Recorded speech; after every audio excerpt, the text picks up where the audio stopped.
Hello friends, आपका अपना YouTube channel civilian 2.0 में फिर से स्वागत है।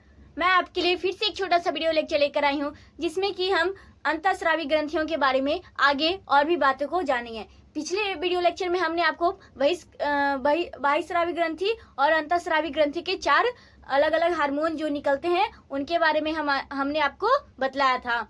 दोस्तों, हमने आपको पीयूष ग्रंथि, हाइपोथैलेमस ग्रंथि, पिनियल ग्रंथि और थायराइड ग्रंथि के बारे में हमने बता दिया था। उम्मीद है कि आपको अच्छे से समझ में आई होगी, आपने अच्छे से समझा होगा।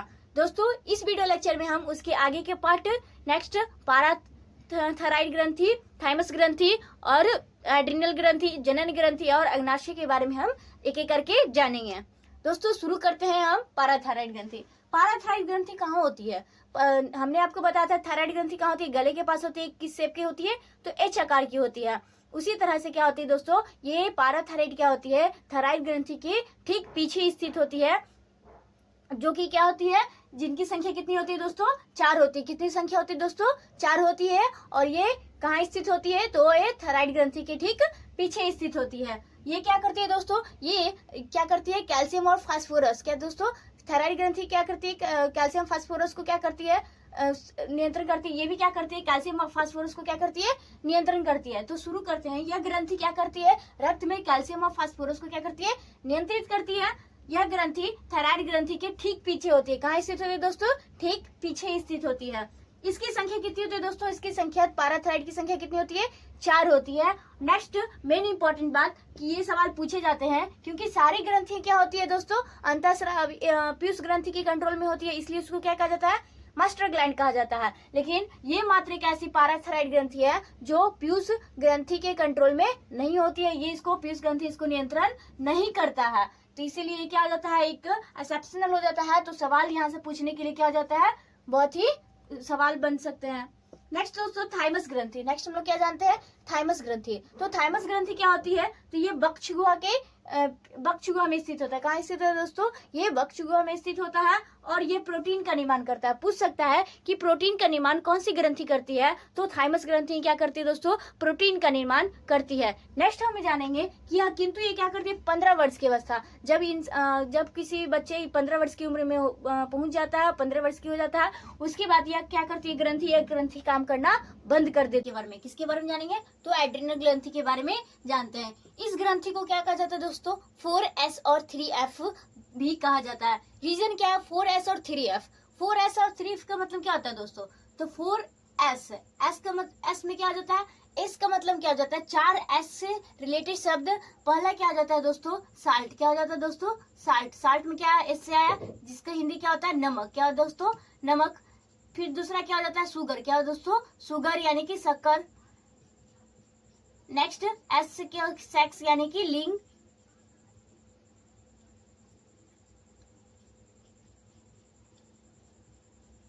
और लास्ट एक क्या हो जाता है, स्ट्रेस। 4S हुआ ना, इसलिए इसको क्या कहा जाता है, 4S और 3F। तो 4S ये इन चारों को क्या करता है, ये नियंत्रित करता है। ये सारी चीज को कंट्रोल कौन करता है, ये सारी चीज को मेंटेन करके कौन रखता है, तो ये एड्रिनल ग्रंथि ही रखता है, 4S। और 3F कहने का मतलब दोस्तों, 3F कहने का मतलब 3F से क्या हो जाएगा, एक फाइट। क्या हो जाएगा दोस्तों, फाइट। फाइट मतलब क्या होता है, लड़ना। ये क्या करता है, इसको लड़ो, और आगे हम लोग देखेंगे इसे क्या कहा जाता है, लड़ो और उड़ो, यानी कि फाइट और फ्लाइट। एक फ्लाइट हो जाता है, फ्लाइट मतलब क्या हो जाता है, उड़ना।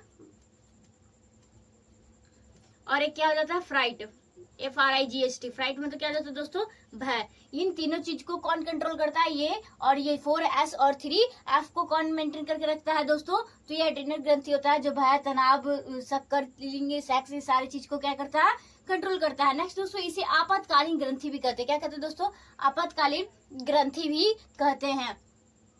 जैसे आपातकालीन करने का मतलब क्या हो जाता है, आपातकालीन की इमरजेंसी एक तरह से, जैसे कि मान लीजिए कोई चीज के लिए स्ट्रेस है, तनाव है, या फिर कुछ घटनाएं होती है या भय लगता है, तो वो हम लोग को क्या करता है, बतलाता है कि ये चीज मतलब इमरजेंसी में करता है। जैसे कुछ मतलब प्रॉब्लम हो गया, तो वो क्या करता है, ये एक हार्मोन रिलीज करता है, एड्रिनल ग्रंथि, जो कि क्या करता है, हम लोगों को बताता है कि अब यहाँ से भागना चाहिए, स्ट्रेसफुल है तो उसको रिलैक्स करता है।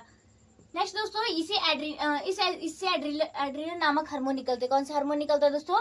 एड्रिनल ग्रंथि से एड्रिनल नामक हार्मोन निकलता है। इसे लरो और उरो हार्मोन भी कहते हैं। क्या कहते हैं दोस्तों? इसी हार्मोन के कारण क्या हो जाता है, हमें अंदर कोई भी जीवाणु हो तो उनसे लड़ने या फिर उड़ने की क्या करता है, शक्ति देता है, यानी वहां से भागने की हिम्मत देता है, या फिर हार्मोन निकलता है जिसके थ्रू से। इसे जीवन रक्षक हार्मोन या फिर डू और डाई हार्मोन भी कहते हैं। क्या कहते हैं दोस्तों? इसे डू और डाई और या जीवन रक्षक हार्मोन भी कहते हैं। इस ग्रंथि को रेनिन नामक हार्मोन निकलती है। कौन सी हार्मोन निकलती है दोस्तों? रेनिन नामक भी हार्मोन निकलती है, जो क्या करती है, रक्तचाप को नियंत्रित करके रखती है। रक्तचाप को हमने एक और पढ़ा था, कौन सा? तो थायराइड ग्रंथि भी क्या करती है, रक्तचाप को नियंत्रित करके रखती है। तो इसलिए हम कह सकते हैं कि रक्तचाप को नियंत्रित करने के लिए कौन कौन? तो वो अधिवृक्क, जिसको बोलेंगे हम क्या, एड्रिनल ग्रंथि तथा थायराइड ग्रंथि दोनों प्रमुख भूमिका को निभाती है।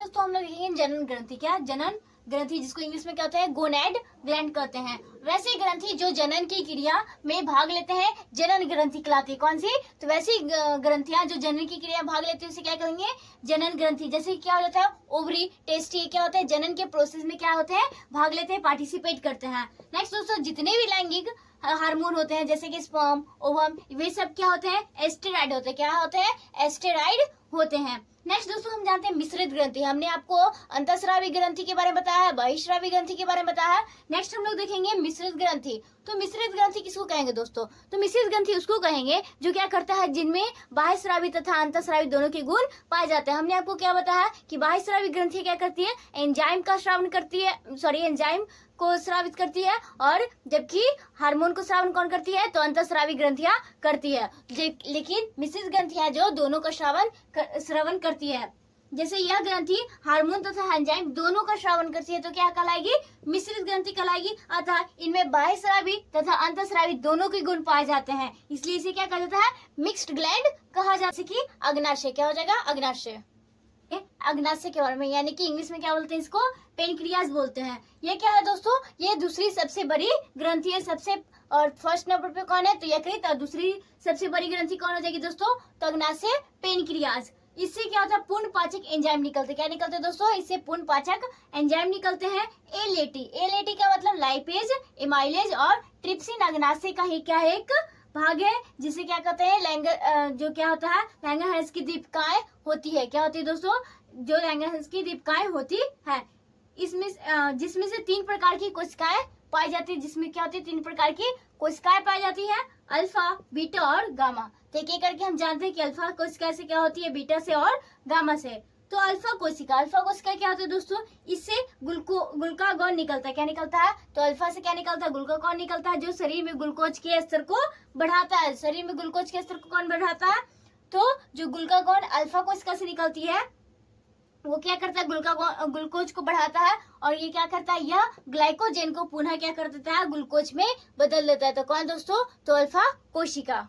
बीटा कोशिका के बारे में जानेंगे, तो इससे क्या हो जाएगा, इंसुलिन निकलता है, जो ग्लूकोज की मात्रा को क्या करता है, कम करता है। ग्लूकोज की मात्रा को कौन कम करता है दोस्तों, तो बीटा से जो इंसुलिन नामक हार्मोन निकलता है वो क्या करता है, ग्लूकोज को कम करता है। नेक्स्ट दोस्तों इंसुलिन हार्मोन। क्या, इंसुलिन हार्मोन में इंसुलिन हार्मोन होता है जो क्या होता है, प्रोटीन का बना होता है। कैसी का बना होता है, प्रोटीन का बना होता है। इंसुलिन में जिंक पाया जाता है। क्या पाया जाता है दोस्तों, ये प्रोटीन है, इसमें क्या पाया जाता है, जिंक पाया जाता है। नेक्स्ट, इंसुलिन जल में घुलनशील होता है। क्या होता है, इंसुलिन जल में घुलनशील होता है। इंसुलिन की कमी के कारण ये कौन सी बीमारी होती है दोस्तों, तो ये पूछी जाती है। इस पे आप स्टार पॉइंट लगा लीजिए कि मधुमेह नामक रोग किसके कारण होता है, बीमारी। तो मधुमेह को ही क्या बोलते हैं, डायबिटीज बोलते हैं, जिसको चीनिया या फिर शुगर नामक बीमारी भी बोलते हैं। किसकी कमी कारण होता है, तो इंसुलिन की कमी के कारण होता है। नेक्स्ट दोस्तों क्या हो जाता है, गामा कोशिका के बारे में, इससे सोमैटोस्टेरोन नाम निकलता है। क्या निकलता है, गामा से क्या निकलता है दोस्तों, तो सोमैटोस्टेरोन निकलता है, जो भोजन के स्वांगीकरण के लिए क्या है दोस्तों, आवश्यक है। स्वांगीकरण का मतलब, कहने का मतलब क्या हो दोस्तों, कि पचे हुए भोजन, जितने भी हम लोग भोजन खाते हैं वो पचता है, तो उसको शरीर के अलग अलग कोशिकाओं तक ले जाना ही क्या कहलाता है, स्वांगीकरण कहलाता है। तो दोस्तों हमने आपको पूरी ग्लैंड के बारे में, सारी बातों को, ग्रंथि के बारे में हमने आपको पूरी बातों को बताया है। तो आप एक एक करके इसे अच्छे से नोट डाउन कीजिएगा, याद कीजिएगा, पढ़िएगा, समझिएगा, जिससे क्या होंगे, आपको यहाँ से बायोलॉजी के बहुत सारे क्वेश्चन बन जाएंगे। इसमें से देखे होंगे आपको अधिकांश क्वेश्चन क्या होते हैं, पूछे जाते हैं तो दोस्तों अच्छे से देखिएगा। आशा करती हूँ कि आपको ये लेक्चर पसंद आएगा। अगर आपको ये लेक्चर अच्छा लगेगा अपने दोस्तों तक शेयर कीजिएगा, लाइक कीजिएगा, चैनल को सब्सक्राइब कीजिएगा। Thanks friends.